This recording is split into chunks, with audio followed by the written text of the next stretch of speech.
В барбершоп вошел мужчина и сказал: «Сделайте так, чтобы я выглядел как герой».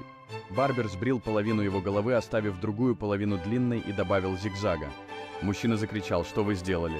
Барбер спокойно ответил: «Сэр, герои уникальны. Вы теперь один в своем роде». Мужчина, немного успокоившись, начал осознавать свою новую индивидуальность. Он стал смотреть на себя в зеркало и думать, что, возможно, именно так выглядят настоящие герои.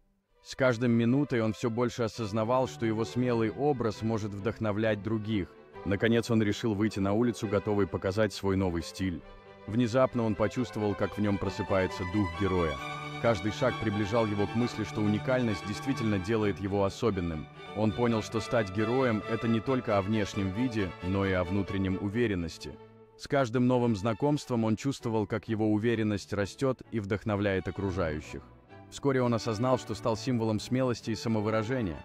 Он вернулся в барбершоп, чтобы поблагодарить Барбера за его смелое решение. Барбер, наблюдая за преобразованием клиента, улыбнулся и сказал: «Вот видите, я говорил, что вы уникальны».